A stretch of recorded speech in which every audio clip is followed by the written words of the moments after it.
Ele era um símbolo de vitória. Luvas erguidas, manchetes nos jornais, aplausos da multidão, mas fora do gramado, uma outra história, uma história de medo, controle e silêncio. Crescia na direção contrária. Quando a imagem de um herói colide com as sombras da mente humana, algo essencial se quebra. Este episódio não é sobre sensacionalismo. É sobre entender como alguém, admirado por milhões, pode cruzar a linha que separa o respeito da violência, a responsabilidade da negação, a persona pública da vida privada. Em 2010, o desaparecimento de Elisa Samúdio abalou o Brasil.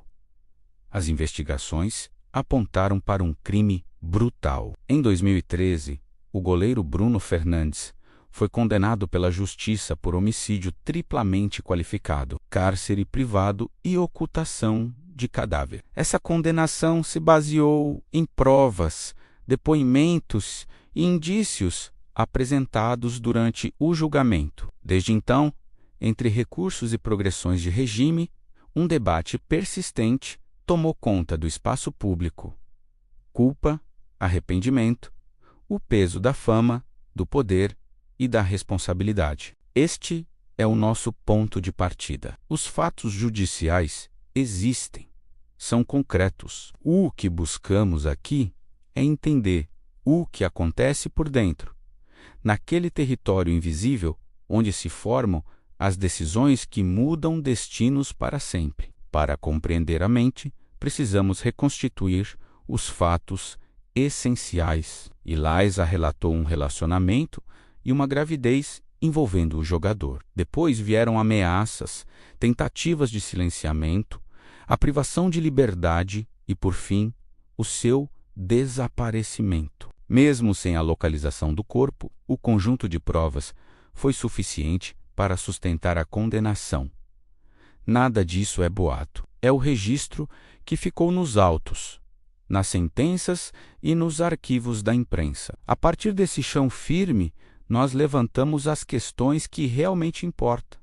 Que crenças internas permitem que uma pessoa justifique o injustificável? Como a necessidade de controlar o outro cresce, passo a passo, até capturar a própria vontade de quem controla? E por que sociedades inteiras tendem a tolerar mais facilmente os desvios quando eles partem de seus ídolos? Aqui surge a nossa primeira chave psicológica. A dissonância cognitiva é a capacidade que a nossa mente tem de sustentar imagens completamente conflitantes sobre nós mesmos. A gente escolhe uma para mostrar ao mundo e outra para manter nos bastidores. De um lado, a narrativa de disciplina, de mérito, de superação. Do outro, relatos de intimidação e estratégias de ocultação. Quando essas duas histórias convivem sem entrar em choque, algo dentro de nós aprende a justificar a própria incoerência. A pessoa começa a negociar com a própria consciência, reescrevendo a realidade para preservar o personagem que ela deseja ser. E o entorno, as pessoas ao redor, encantadas pelo brilho da fama, muitas vezes ajudam nesse auto-engano. A segunda chave é a relação entre status e responsabilidade. A fama não muda o que é certo ou errado, mas pode alterar a forma como o indivíduo percebe o risco, as consequências e os limites, a validação constante, os aplausos, os privilégios. Tudo isso é um combustível que, semolo utilizado, corrói os freios internos. A sensação de imunidade social desloca o centro de gravidade moral. O que antes era impensável torna-se negociável. E o que era negociável, de repente, vira só mais um passo numa escada que não tem volta. Isso não é uma defesa, é um alerta. O poder testa, todos os dias, a integridade de quem o carrega. E há também a dimensão do controle. Quem controla, narra. Quem narra, edita. E quem edita a própria história decide o que entra e o que sai da própria memória. Quando a necessidade de controlar a imagem, o ambiente e as pessoas ao redor se impõem, a empatia costuma ser a primeira a perder espaço. O outro se transforma numa ameaça, num ruído, num obstáculo. A partir daí, as piores escolhas se justificam para manter a ordem, proteger a carreira, evitar um escândalo. É nesse momento que a racionalização, menos aquele mecanismo de pintar de razoável o que é indefensável, ganha o palco principal. E é aqui que vidas se quebram. Nada disso, absolutamente nada, relativiza a violência. Pelo contrário, ilumina o caminho que leva até ela, para que a gente possa rir com Réclo antes que seja tarde demais. A memória de Lisa precisa estar no centro da nossa conversa, para além de qualquer disputa de narrativas. Quando lembramos da vítima, a análise deixa de ser entretenimento e vira responsabilidade. É desconfortável, e precisa ser, porque só o desconforto nos tira da indiferença e nos devolve o senso de proporção. Este caso não é um roteiro de cinema, é uma ferida aberta em um país inteiro que precisa de verdade e de lições aprendidas. Talvez você esteja se perguntando, onde exatamente a linha foi cruzada? Em que momento a personagem pública engoliu a pessoa? Não existe um único instante mágico. Geralmente, são microdecisões repetidas, dia após dia. Mentiras pequenas que preparam o caminho para mentiras maiores. Agressões verbais que pavimentam o caminho para agressões físicas. Estratégias de ocultação que naturalizam o que deveria ser inaceitável. Quando a gente se dá conta, a soma desses pequenos desvios já construiu um abismo. A queda não parece uma queda, parece um escorregar lento, gradual, enquanto a mente sussurra: eu tenho controle, vai dar tudo certo, ninguém vai saber. É por isso que, ao longo desta série, nós vamos cruzar 3 perspectivas diferentes, para não simplificar o que é complexo. A ciência vai nos mostrar como os circuitos de empatia, os freios inibitórios e a avaliação de risco funcionam no nosso cérebro.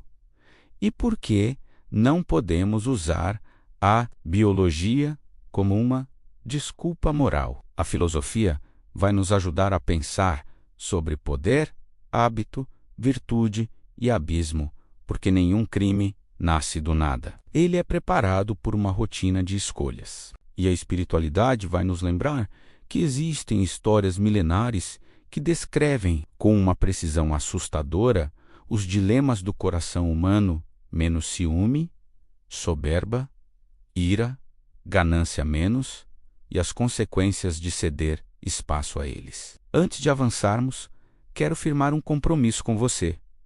Não vamos romantizar a violência. Não vamos reduzir pessoas a diagnósticos. Não vamos usar a dor como espetáculo. A busca aqui é por compreensão, não por desculpa, por lucidez, não por linchamento, por prevenção, não por pânico. Compreender a origem de um ato não diminui a gravidade do que foi feito, mas aumenta a nossa capacidade de reconhecer padrões e interrompê-los. E isso interessa a todos nós.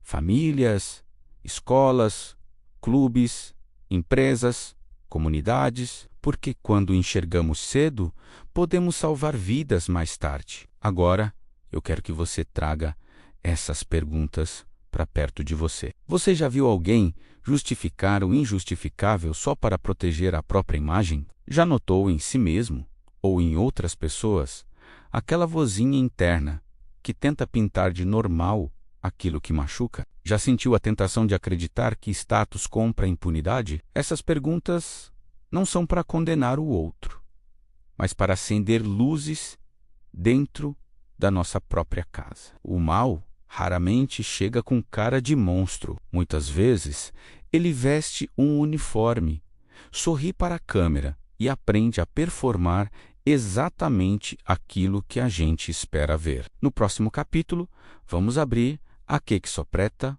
com muito cuidado. Vamos falar sobre o cérebro moral, as regiões envolvidas na tomada de decisão, na leitura do sofrimento alheio, no controle de impulsos e na avaliação de consequências. O que a ciência já sabe sobre isso nos ajuda a entender como certas narrativas internas ganham força e se sobrepõem ao óbvio. E o que ainda não sabemos impede que a biologia se torne uma desculpa conveniente. À medida que conectarmos essas peças, a figura ficará mais nítida, menos e também mais incômoda. E é assim que precisa ser. Se você não se inscrever agora e não ativar o sininho, o YouTube provavelmente não vai te avisar quando a parte 2 sair. E você vai perder as conexões centrais sobre